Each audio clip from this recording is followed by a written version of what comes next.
Okay, Foundations of Tech. This is Communicating Design Solutions. This is the last section of engineering. If you think about the first few steps of the design process, we have the introduction to the problem, or introduce the problem, or define the problem. You've heard of all these. Then you brainstorm. That's what we just went over, is brainstorming ideas.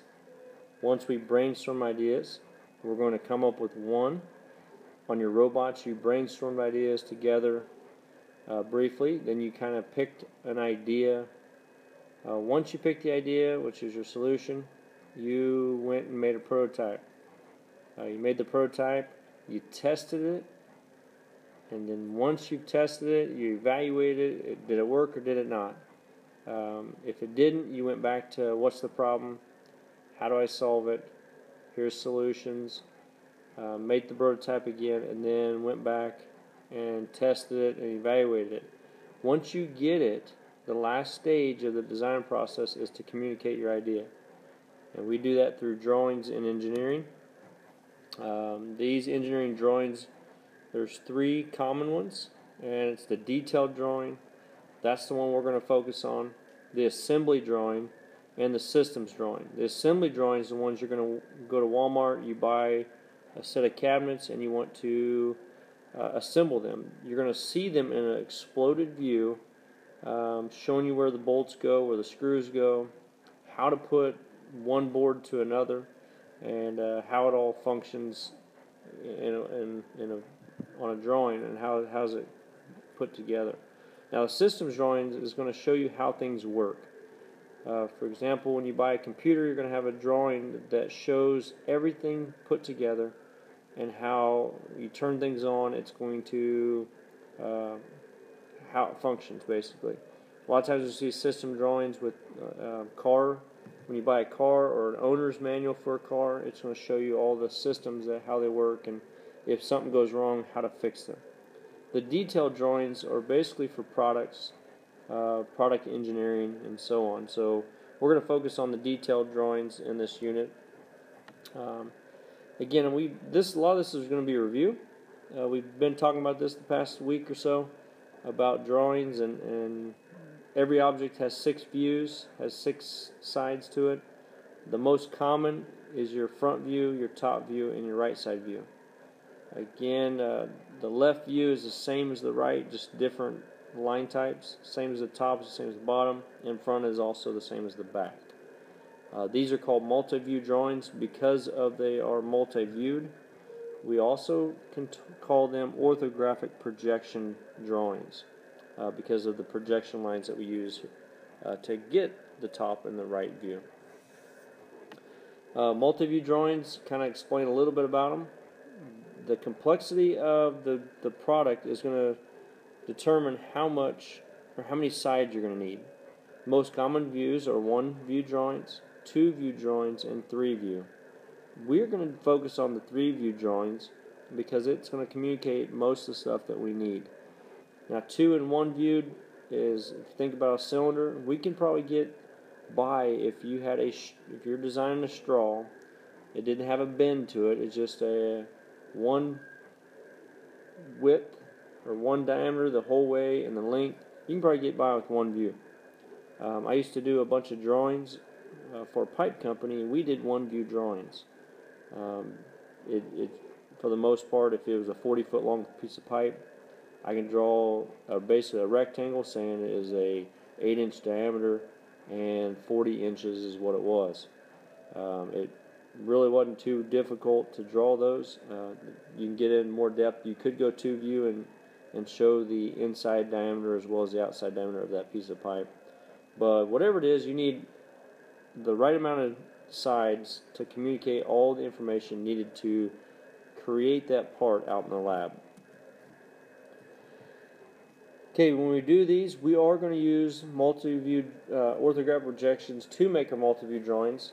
We've been working on it in class where you draw the front view and then you project up and over. All vertical lines you project up, all horizontal lines you project over to the right.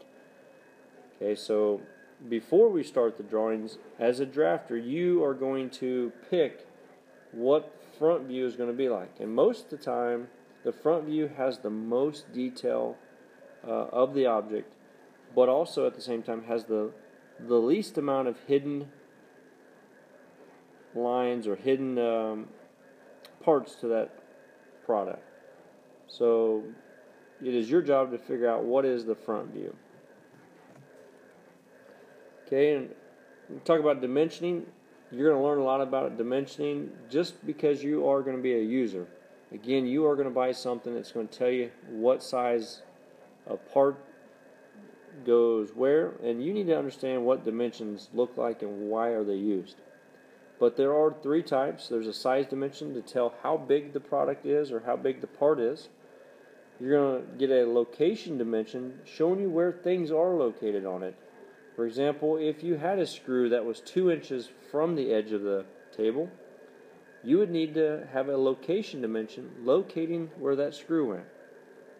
Geometry dimensions, they're going to be your angles.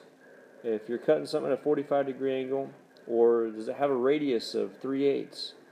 Those are geometry dimensions or geometric shape for our geometric shapes and lines.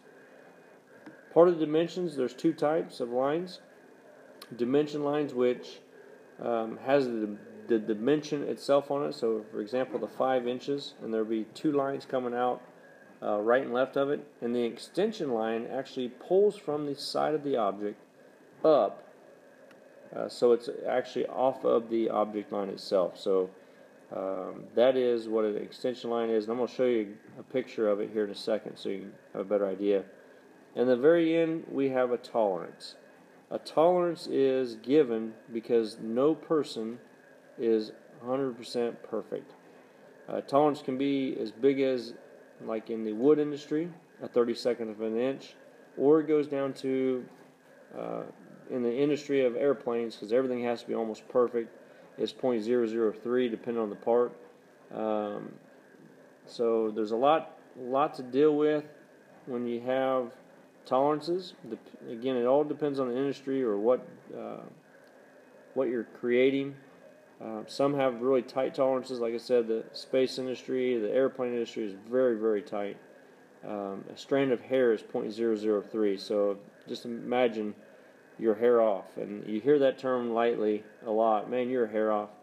But that's true. In some cases, you can ruin a part or ruin the product if you're literally a hair off, which is 0.003 of an inch, which you can barely see a strand of hair by itself, let alone creating a part that is that close in accuracy. Okay, so I was talking about dimension lines and hidden lines. If you look at this drawing right here, this is your extension line. Okay, this is the dimension line. The extension line actually extends right here off of the product. Okay, so it comes from the product, and it's basically showing you that the dimension itself, the side of the green box, is 2 3/8 of an inch. That's kind of what the dimension line shows, and then the extension line just shows you what are we pulling from. Okay. Now, when we look at this set of lines, this is called the alphabet lines. For those who are in Scholars Bowl, you're going to come across this at least once this year. But the alphabet lines is a set of drawing lines so everybody can understand it. It's universal. You go to Mexico, you go to Europe, all these lines are going to be universal all over the world. Okay, the object line shows the object. The hidden line shows something is there, you just can't see it. The center line is going to locate the center of a hole, and then we've already talked about dimension and extension lines. There's so many more lines that we go over, but these are the ones you need to know for class and for when we start drawing our multi-view drawings. Last thing is CAD. We're going to talk about. We've already started to download it in class. Drawings, and basically create our drawings using CAD software. It makes things quicker. It's accurate if you draw it correctly, And the cool thing is with the internet, we can email it quicker than anything else. I used to do CAD for a pipe company in Weir, and as soon as I get done creating the product, I would actually email it just like that. And it was kind of nice. Then they would mark it up, send it back, and provide feedback if there was something wrong on it. And it was really neat because they used to have to draw by hand. Pencil and paper, you guys know how hard it is to draw straight lines, but they used to draw straight lines. They might work for a drawing for 2-3 weeks. Then the company would call and say, hey, I need to change something. And at that time, you'd have to start over. So a couple weeks of work and you'd have to start over. Today's world, all you got to do is erase on the computer, move, cut, and in a matter of 3 or 4 minutes you can have it fixed and be on your way. No big deal. Last thing I want to talk about, if you are interested in going into this stuff, and it is a neat field, but the actual part of you physically drawing on a computer is engineering technicians. They used to be called drafters, but if you want to, in today's world, you call them technicians. The engineering technicians. We use our math and science to solve our problems. We go out and we create drawings.